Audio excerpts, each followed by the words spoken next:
Prime post के मुअज़्ज़ज़ नाज़रीन अस्सलामु अलैकुम। आप देख रहे हैं प्राइम पोस्ट न्यूज़ का बराह रास्त शो अपने मेज़बान मोहम्मद जलाल के साथ।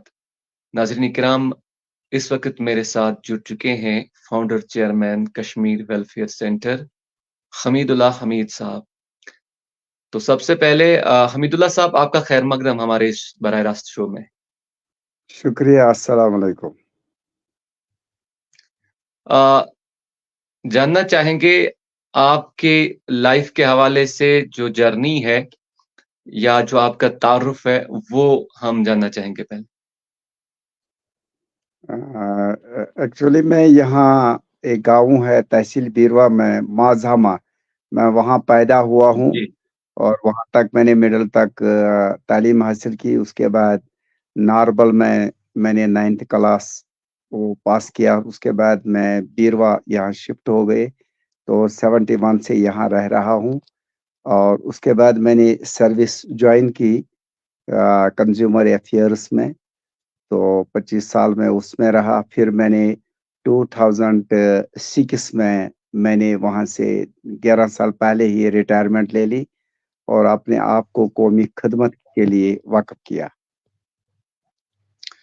तो हमीदुल्लाह साहब, अगर हम आपके हवाले से जो आपने एक इदारे की बुनियाद रखी है कश्मीर वेलफेयर सेंटर की, इसकी बुनियाद कब रखी गई है और किन मकासद को लेकर इसकी बुनियाद रखी गई है?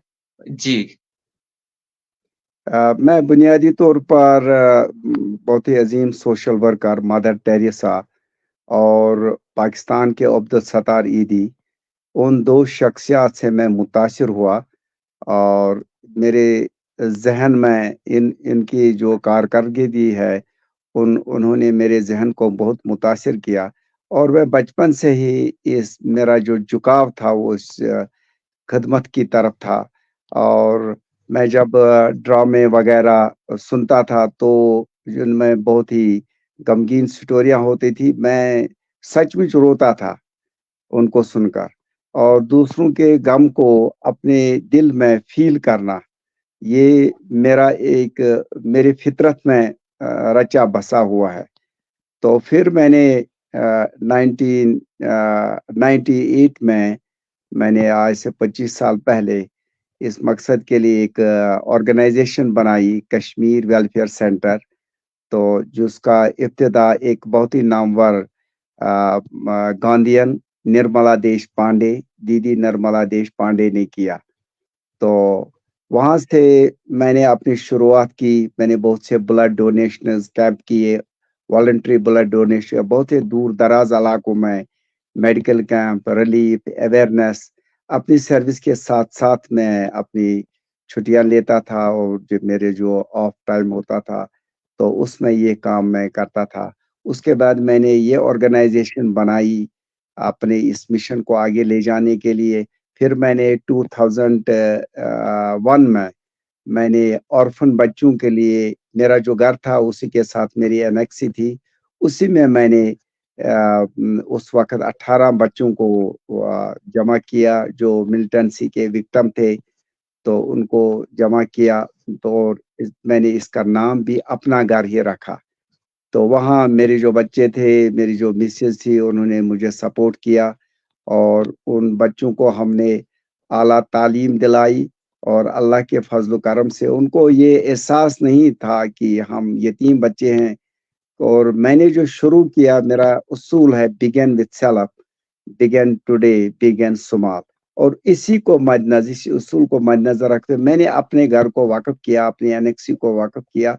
तो लेकिन बहुत से हमदर्द जब उन्होंने ये देखा कि हमीद साहब ने अपने घर से शुरू किया, मैं मुलाज़िम था, मैंने अपना जीपी फंड उस वक़्त 1 लाख रुपया निकाला और वहीं से मैंने उनके लिए बर्तन और बेडिंग वग़ैरह खरीदी और अल्लाह के फ़ज़्ल-ओ-करम से लोगों ने इसको देखा कि हमीद साहब ने अपने आप से ही शुरू किया। फिर आज तकरीबन 20 साल के बाद आज अपना घर के पास अपनी 7 कनाल ज़मीन है, एक बिल्डिंग है और सैकड़ों बच्चों का मुस्तकबिल वहाँ से संवर चुका है, जो मुख्तलिफ स्ट्रीम्स में गए हैं, कुछ गैजेट ऑफ़िसर भी हो गए हैं, इंजीनियर भी हो गए हैं اور بزنس کر رہے ہیں. تو میرا مقصد یہی تھا کہ ان بچوں کو ایک صحت مند سوچ ان کے اندر پیدا کی جائے تاکہ ایک صحت مند سماج کی بنیاد ڈالی جائے. حمید اللہ صاحب، آخر پر آپ کیا میسج رکھنا چاہیں گے ان تمام درد دل رکھنے والوں کے لیے جو چاہتے ہیں اس مشن کا وہ حصہ بنے اور اس طرح کی ایکٹیویٹیز کی چاہت ان کے اندر ہو؟ اور چونکہ ہمارے ہاں آج کی ڈیٹ میں ان چیزوں کی بہت زیادہ ضرورت ہے، چونکہ ہمارے ہاں بہت سارے جو طبقے ہیں ہماری سوسائٹی کے اندر کسی نہ کسی صورت میں بلا مذہب و ملت جو ضرورت مند لوگ ہیں، تو آپ صاحب ثروت یا تمام اسٹیک ہولڈر جتنے بھی لوگ ہیں کیا میسج رکھنا چاہیں گے؟ میں نے جو یہ سٹارٹ کیا ہے یہ مشن، میں اس کو آرگنائزیشن نہیں بتا، یہ ایک مشن ہے. میرے ساتھ جو ہے نان مسلم بھی ہیں. میری جو آرگنائزیشن کشمیر ویلفیئر سنٹ کے وائس چیئر پرسن ہے وہ ایک سردار جی ہے، سردار ترلوک سنگھ جی. اسی طرح ہندو بھائی بھی اس کے ممبر ہے. تو میں یہ نہیں کہہ رہا ہوں کہ سب مختلف جو آرگنائزیشن بنے ہوئے ہیں تو ان کی مدد کرے، میری مدد کرے. نہیں، میرا مقصد یہ ہے کہ لوگوں کی جو سوچ ہے اس کو بدلا جائے. وہ یہ فیل کریں کہ جو ان کے ہمسائے ہیں، جو ان کے رشتہ دار ہیں، جو نادار لوگ ہیں، ان کے لیے وہ کیا کرے. ان کے پاس اللہ نے سب کو صلاحیتیں دی ہیں، بہت اپرچونٹیز بھی دی ہے. اور یہ بھی اپرچونٹیز ہے کہ اگر میرا ہمسایہ، میرے گاؤں کے لوگ کچھ یتیم ہیں، بے سہارا ہے، میں ان کی مدد کروں. اور یہ میرے لیے اپرچونٹی ہے اور سب کو خدا نے دیا ہے.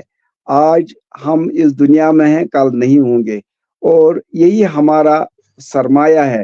اور ہمارے پاس جو زندگی ہے یہ بھی ایک اپرچونٹی ہے. یہ بہت ہی ون ٹائم ہے، بہت ہی شارٹ سپین آف ٹائم ہے. تو اس میں ہماری زندگی کا بھی مقصد یہی ہے. قرآن میں اللہ کہتا ہے میں نے آپ کو موت اور زندگی کو پیدا کیا تاکہ میں آپ کو ٹیسٹ کروں کہ آپ میں اچھے عمل کرنے والے کون ہیں. زندگی کا مقصد یہی ہے، کریشن پلان آف گاڈ یہی ہے. اور اس دنیا کے بعد ہماری اگلی دنیا ہے. سب لوگ اس کو مانتے ہیں، چاہے وہ مذہب پر کے نہ رکھے یا نہ رکھے. تو ہمیں اپنے آپ سے شروع کرنا ہے. ہم باتیں کریں، تقریر کریں، اس کے بجائے ہم شروع کریں اپنے آپ سے، اور سماج میں پھر ایک تبدیلی رونما ہو جائے گی جب وہ دیکھتے ہیں کہ کہنے والے خود اس پر عمل کرتے ہیں. جب میں نے شروع کیا تو میرے پاس کچھ نہیں تھا. میں نے اپنا جی پی فنڈ نکالا، اپنے گھر کو اس کے لیے دیا، لیکن لوگ پھر ملے اور ایک مشن بن گیا. تو سب سے میری یہی تو گزارش حمید ہے. اللہ صاحب، جی حمید صاحب بتائیے، میری گزارش کیا یہی ہے گزارش کرنا چاہیے؟ کہنے کے بجائے وہ کرنی ہے. جو ایکشن ہے کہ جی کہتے ہیں نا، action specs louder than words. تو آج زیادہ تر یہ ہے، لوگ زیادہ تر باتیں کرتے ہیں، فوٹو شوز ہوتے ہیں، انٹرویوز وغیرہ. لوگ اپنی شخصیت اس سے نہیں بنتی ہے. شخصیت انسان کے عمل سے بنتی ہے، اس کے کریکٹر سے بنتی ہے. فوٹوز، ویڈیوز وغیرہ ان سے نہیں بنتی ہے. تو یہی چیز اگر ہم اپنی تو حمید زندگی میں حمید اللہ صاحب، ہم آپ کا شکریہ ادا کریں گے کہ آپ نے اس ویلفیئر سینٹر کے حوالے سے جو تفصیلات ہے وہ ہماری ناظرین تک آپ نے پہنچائی ہے. اور اس کے تحت آپ جتنے بھی ایکٹیویٹیز چلا رہے ہیں تھوڑی سی تفصیل آپ نے بتا دی ہے، لیکن بہت ساری چیزیں آپ کر رہے ہیں اس کے زیر تلے. تو اس مزید جو کچھ ہو رہا ہے، چاہے کمیونل ہارمونی کی ہم بات کریں، سماج کو دوسرے جو مسائل ہیں، جو روزمرہ مسائل ہے، اس حوالے سے اویئرنیس کرنا، تو اس حوالے سے بھی انشاءاللہ آنے والے وقت میں آپ کے ساتھ بات ضرور کریں گے. تو اس وقت ہم اجازت چاہیں گے آپ سے اور اپنے ناظرین سے بھی. فی امان اللہ، خدا حافظ. شکریہ، بہت بہت شکریہ. خدا حافظ.